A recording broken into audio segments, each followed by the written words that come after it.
Hey everybody, thank you so much for watching my show, William Wallace for America. In this episode, I'm sitting with a friend of mine that you've seen with me with many times before, George Peterson of PDW Solutions. George, thank you for coming on the show once again. Thanks, I appreciate it as always. Yes, sir. You usually see us joking around a lot and getting a little rowdy sometimes, but we're going to do a bit calmer today. We're trying a different approach today because George actually came to me with something that is, I would say, near and dear to my heart in the way of the responsibility of our elected officials. And if you've been listening to my podcast lately, which I hope you have, or my radio show on WGSO, you'll find that I'm regularly talking about our national debt and the irresponsibility of our elected officials, particularly in D.C. right now, that are doing a lot of things not only against our will, but I'll just say it like this, they're mismanaging our money. Our national debt's going up, and all too often, people in elected office don't even think, my hypothesis is, they don't even think about money being something that's real or that you have to be responsible with. Instead, they think in terms of borrowing more, printing more to pay the bills, and they just kind of throw it in the air as if we're never going to have to repay that debt. And I've been saying regularly that I believe that our national debt is going to be paid by the freedoms and liberties of our great-grandchildren. That's a long ways away, I know, but that's who's going to pay for our liberties. So when George called me up and said, hey, I got an idea that I think will make a good show. We're going to give this idea, we're going to lay it out, but if anybody else wants to use it, feel free to contact me or George.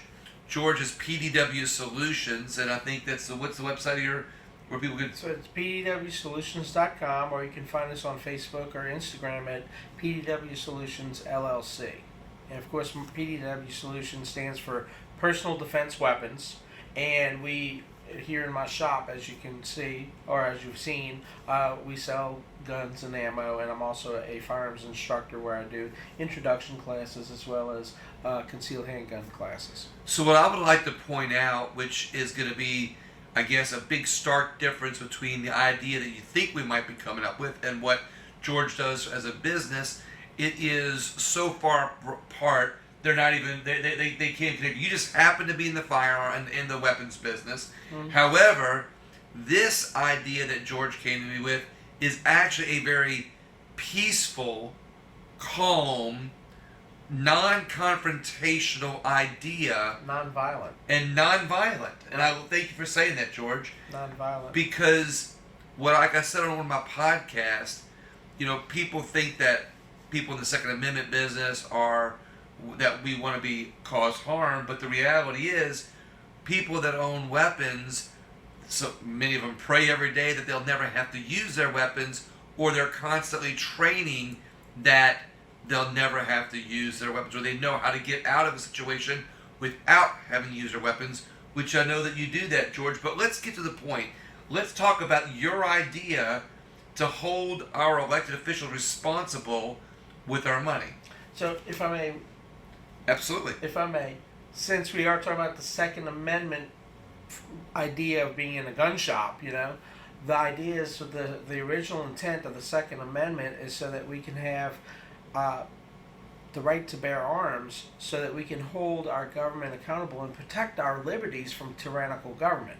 Well, what I wanted to add to that. But that being said, wait a minute, that being said, what I proposed to Bill today was that there is a peaceful alternative in being able to replace this government that has lost its way, and it was written clearly in our founding documents. And your idea is without using violence. Without using violence. Now, what I'll add to that is I think our founding fathers, when they added the Second Amendment to protect us against our government, it wasn't necessarily as an offensive tool. The Second Amendment has always been a defensive tool. Right. Our founding fathers weren't saying, hey, have weapons so you can go attack the government to get rid of it.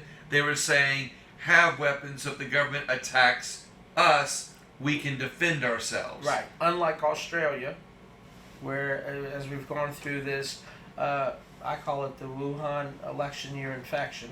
Okay. All right. Right. Which is, the fake pandemic that went from 2 weeks to flatten the curve to do as we say or we'll run you over with horses, as you've seen in Canada. So Right. I mean, it's gotten so far out of hand that in Australia they gave up their guns. Well, George, let's talk though. I know where you're going. Yeah. They gave up their guns, and what happened in Australia during this COVID was that the government said, "We're locking you down. You're in concentration camps." They put up fences around their neighborhoods if they were unvaxxed. And what's crazy is that I know people that think that's conspiracy theory because they don't hear it, but if we look it up, it's there. But what I want to focus on more, because I'm going back to your idea, Right. is how our government is handling our money irresponsibly. They are no longer using the money that's coming in. I mean, they are, but they're printing money to be able to pay the bills of their boondoggles. Our country is so far in debt because of the glut of government and the waste of government and just the sheer neglect. I mean, that it looks as though if government were a business, they would all be in jail. Bernie Madoff is in jail for the same thing that some of our elected officials are doing to us. Ponzi scheme. The Ponzi scheme. But what I like to point out. Oh, Okay. What about Pelosi and some of these other members of Congress who get insider trading and they enrich themselves through insider trading when they're the ones writing the laws that help to enrich themselves? Or if we want to go on vaccines, they've written the laws for the vaccines. The government's paying for the vaccines, but all these elected officials are investing in buying the stocks of the pharmaceutical companies that make the vaccines, and they're getting rich off of the mandates. And so the hospitals and the doctors and all the people who are pushing this, because it started off where they were trying to protect the people from the vaccine. 2 years later, now they're trying to protect the vaccine from the people. So George, let's talk about your idea. We've been holding everybody hostage long enough here. We've skirted Yeah, around we've a skirted lot. around it. But let's talk about the legal, peaceful way of holding our elected officials in a non-violent way through the court system. You went there. But wait a minute. So you're right. But listen to this, folks. Everything that's happened in our country, crime, defund the police, increase violent crime, cash bail, open borders, illegal aliens, fentanyl. I mean, all of this is failure by design to overwhelm and crush our democracy, which it's not a democracy, it's a constitutional republic. I hate when they say democracy. There's a difference. We won't get into that now. But through the things that our federal government has done, our Congress, the current administration, do you as American citizens feel safe? Do you feel happy with where you are? Do you feel happy paying $3.50 a gallon in gasoline? So to Bill's point, and I brought this up earlier, and just bear with me. And what's interesting, I like when you said, "Do we feel safe?" And it made me think of something. I want to share. I feel safe in my country, but I feel I know where you're going with this, but I feel like I'm now having, for the first time in my life, having to look over my shoulder. I mean, honestly, do you feel safe when there's violent crime on the streets? No, I don't feel safe in that way. I'm concerned that way. But when I'm safe from government, safe from mandates, safe from things, I feel like now. How do you feel safe? Well, we all have that. I said this on another show before. We all feel like because we can travel where we want, work where we want, do what we want, start a business. We have that false sense of security because, there's just enough freedom and liberty right now.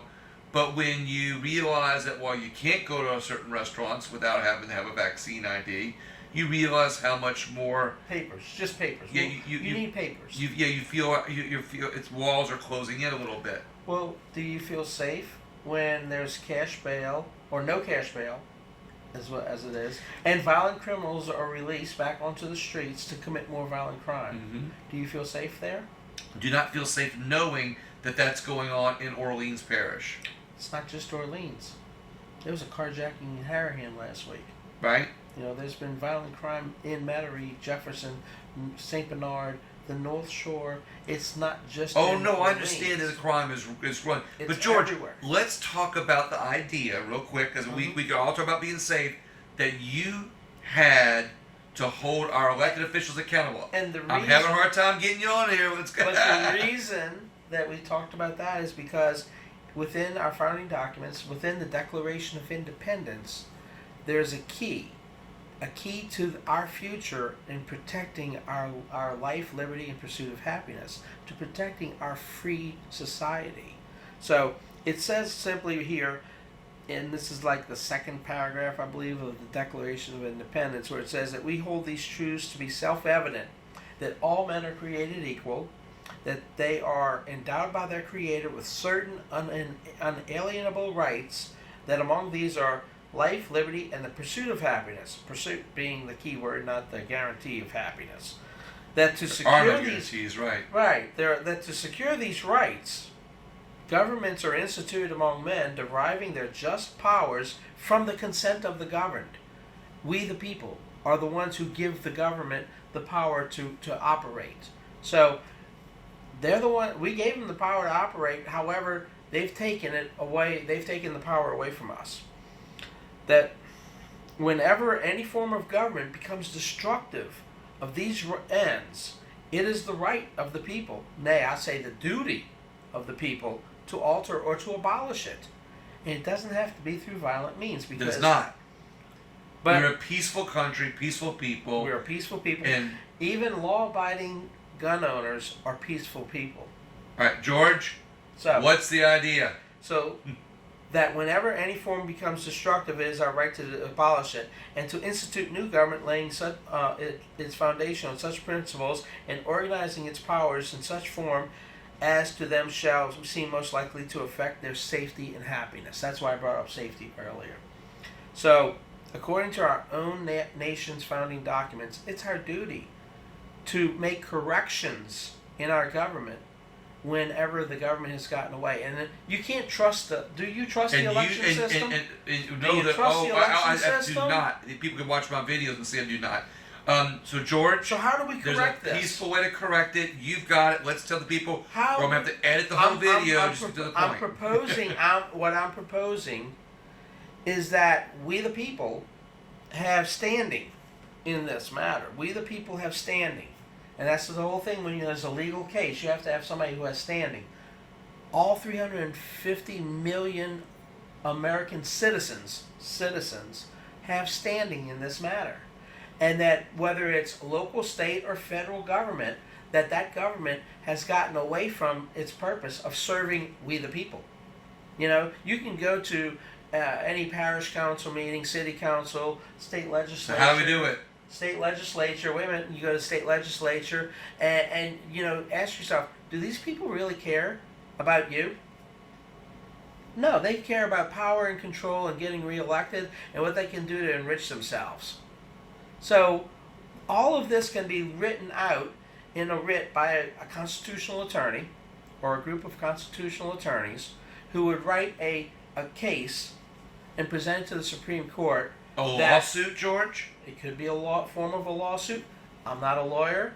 I didn't spend last night at the Holiday Inn Express. Okay, so you're saying... But like Farmers You're Market, saying involve an attorney. I'm just jumping to it. Like Farmers Insurance, you know, I've seen a few things, right? So here's the case. We need some attorneys who can present to the case for the people that the government has broken its oath. The government has broken its vows, and that it has not provided us with safety and happiness.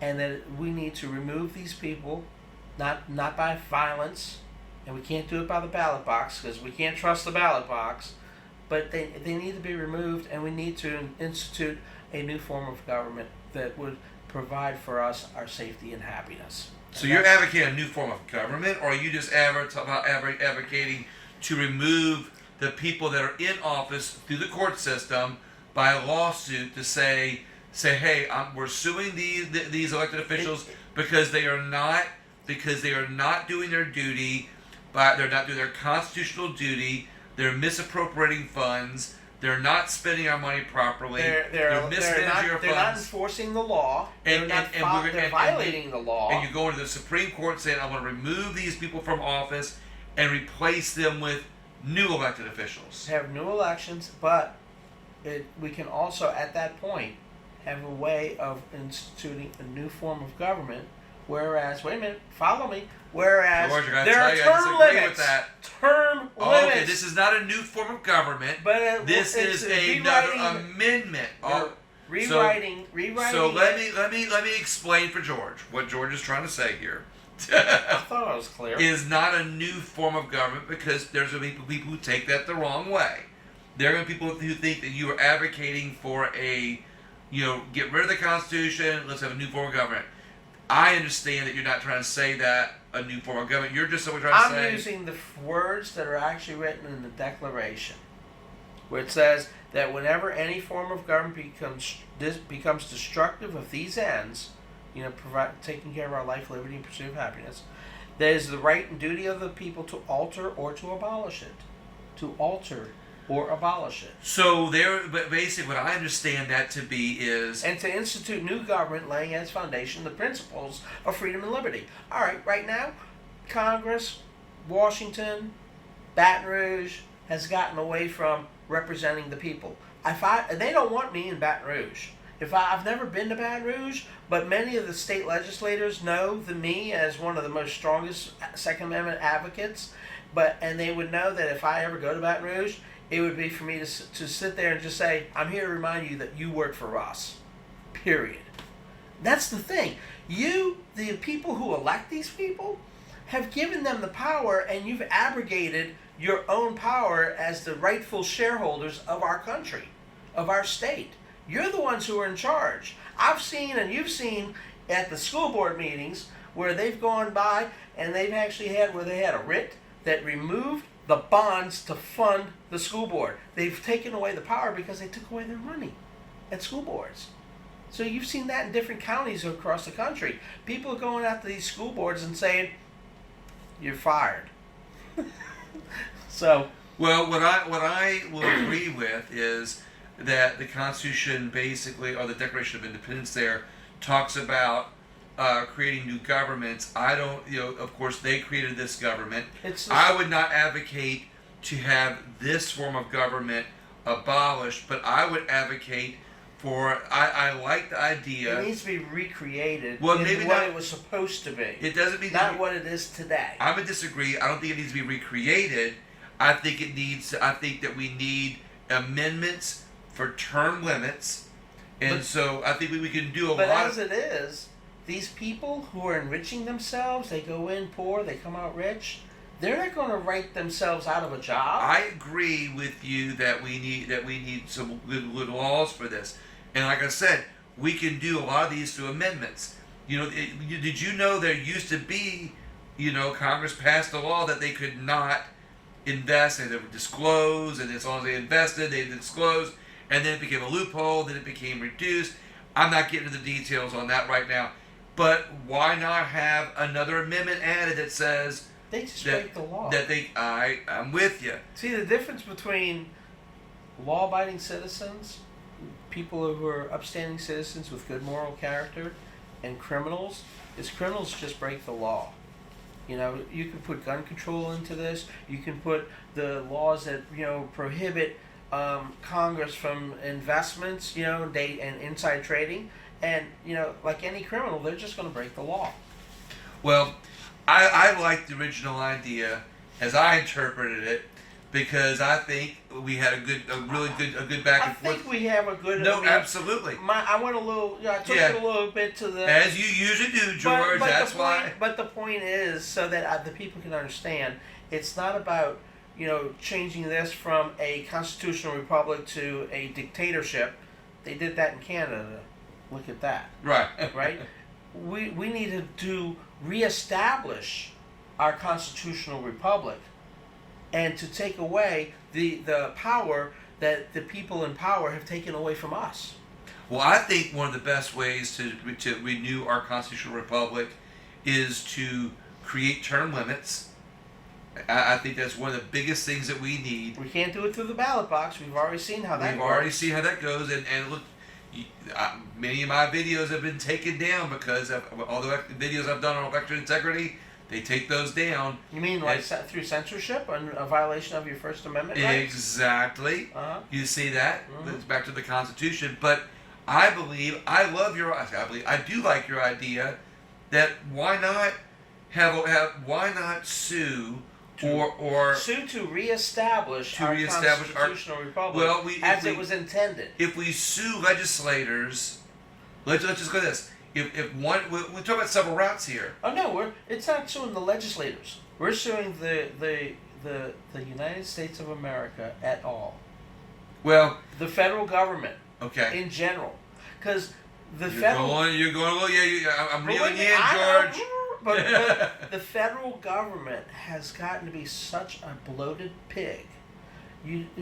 Why are we funding NPR? Why are we funding the National Endowment of the Arts? Why are we funding a Department of Education in Washington, D.C. when we have one in Baton Rouge and we have local school boards? Why is there so much redundancy in government that's wasteful?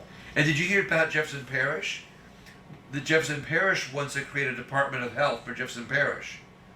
Because we have a Department of Health in Baton Rouge. Baton Rouge, and then one, of course, yeah. So now, redundancy it's more redundancy, and all this does is create more jobs.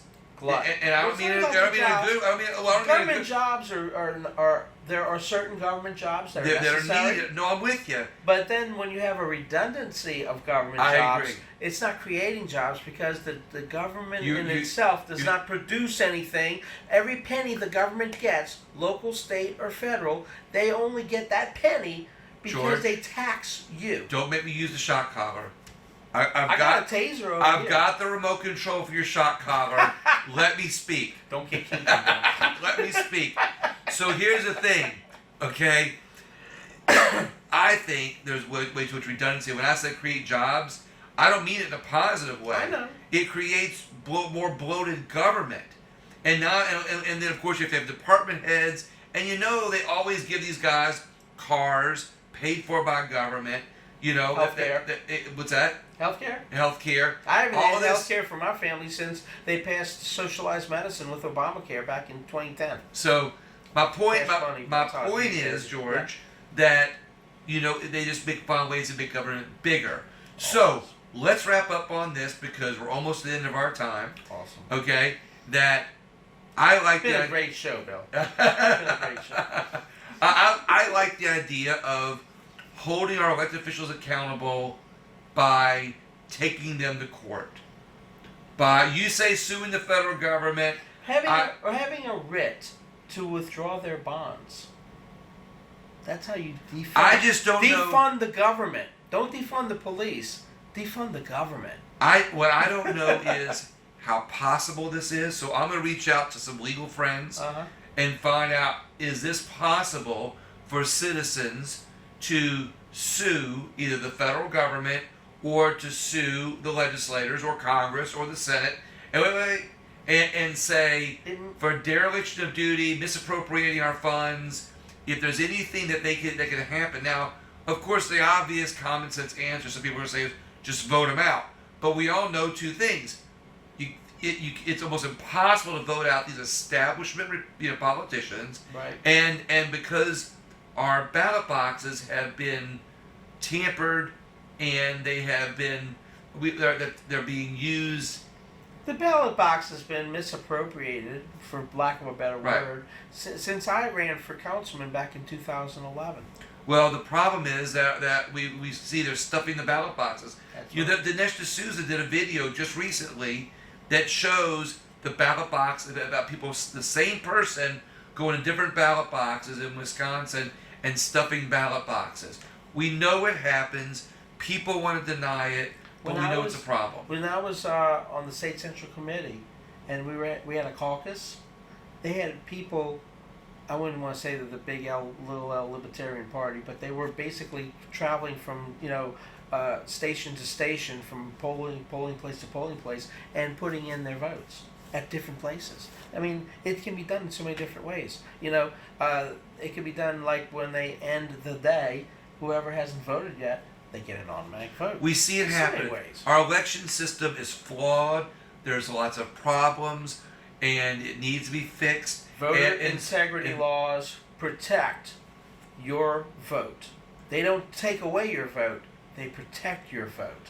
Voter integrity laws like voter ID, they protect your vote. Because if you vote and somebody shows up without voter ID, or they sign up the same day with whatever fictitious names, those just take away your vote. So voter integrity laws protect your vote. And what I've always said too is that Congress is always trying to sneak in these election reform laws in all these monstrous bills that they try to put through. Mm-hmm. But we don't need equity; we need equality. So if Congress is sneaking in bills or amendments that harm people, that harm our election system, how is that providing for our safety and happiness in government?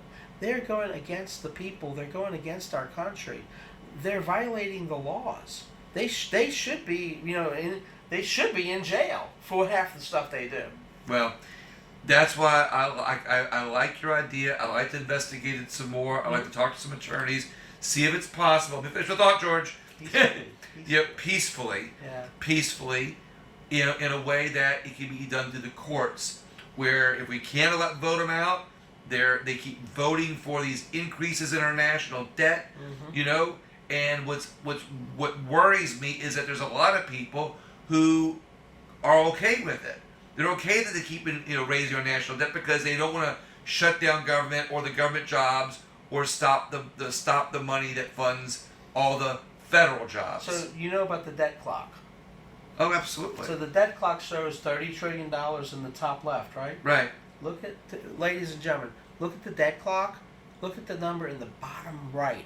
That is the unfunded debt. Not just the current debt, but the unfunded debt, which is 1,000 times higher than the current debt. We're talking about $150, $200 trillion That's of the unfunded the debt. unfunded liabilities you're referring to, George, are what I was referring to earlier. That was trying to the thought that you interrupted me on about the creating of the jobs. Mm-hmm. Because the more jobs government creates, the more unfunded liabilities grow. Right. Because they're giving those people Retirement. retirements. I'm self-employed. You want to know what my retirement is? My retirement is selling more of my inventory. So to wrap up our show, I would like to. I'm doing this for you, Bill. Ladies and gentlemen, it's a very tough time out there. A lot of people are scared. Yeah.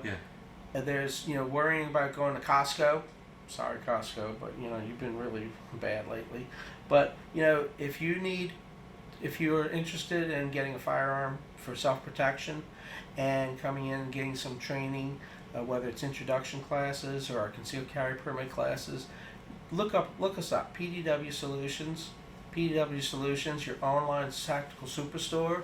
We have a website. We're on social media, and our hashtag, if you want to look for us on social media, is hashtag because we're not dicks. Unlike Dick's Sporting Goods, we support the Second Amendment for all law-abiding American citizens. Thank you, Bill. All right, George. How do you like that wrap-up? The wrap-up is reach out to my attorney friends, my people that in the legal field.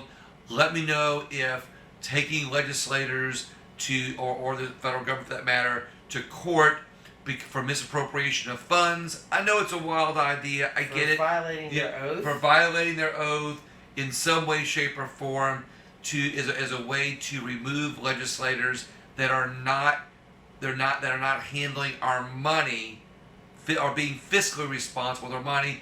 It's just a brainstorm, and that's why we brought this up on video for all the legal people. Get back to us. Let us know if that's even possible, if that's even an idea. Share the video, share the podcast. Thank you so much for listening. And again, share the video.